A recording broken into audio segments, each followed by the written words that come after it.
Sa walang pagbabagong ginawa ng Golden State Warriors sa nakalipas na trade deadline, inaasahan na ng lahat na mas magiging agresibo sila sa buyout market dahil sa ngayon nga ay may bakanteng roster spot ang Warriors dahil sa ginawa nilang pag-trade kay Corey Joseph sa team ng Indiana Pacers kapalit ng second round pick.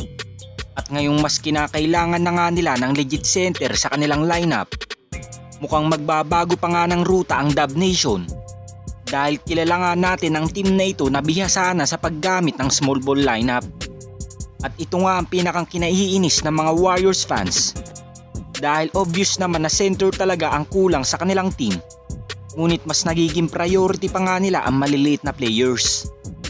Ganun pa man kung hindi mangyayari ang kagustuhan ng mga fans na kumuha sila ng center ngayong season, pwede nga nilang maging option ang former Warriors player at NBA champion na si Otto Porter Jr. Dahil sa pagkakatrade nga nito sa team ng Utah Jazz ay posibleng i-waive din ito. Dahil alam naman nating nasa rebuilding process din sila, kaya naman ang posibleng maging priority nila sa season ito ay ang kanilang mga batang players. So ang rumors nga na ito ay hindi malabong mangyari sa team ng Golden State Warriors.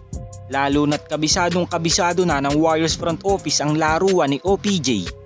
At kung sakaling i-acquire nga nila ito sa buyout market, hindi na nga sila mahihirapan pa pagdating sa chemistry. Dahil alam na nga nito ang sistema ni Steve Kerr sa Warriors. Subalit ang tanging magiging problema lamang ng Dubs kung sakaling ibalik nila ito sa kanilang team ay ang kanyang injury. Sa pananatili nito sa Toronto Raptors bago pa man ito matrade sa Utah Jazz, ilang games nga lang ang kanyang inilaro sa season ito dahil sa pagkakaroon nito ng injury sa kanyang mga paa at tuhod. Ngunit alam naman nating madali lang itong maaayos sa medical staff ng Warriors dahil sila nga lang din ang nagsaayos ng mga injury nito noong nasa team pa ito ng Golden State Warriors.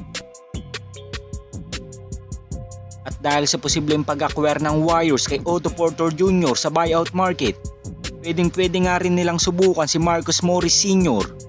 dahil bukod sa trouble na naibibigay nito sa bawat game, special nga din sa katangian ng player na ito ay ang kanyang depensa at shooting. At kung magdedesisyon ang Dub Nation na hindi kumuha ng sentro this season, napakagandang addition ni Marcus Morris Sr. sa Golden State Warriors dahil mas mapapalalim nga nila ang kanilang lineup at mas magiging balanse ang second unit pagdating sa scoring. Dahil kayang-kaya nga nitong mag-average ng 12 points per game kada laro. At ang maganda pa sa veteran forward na ito ay hindi nga ito pumapayag na inaapi ang kanyang mga teammates.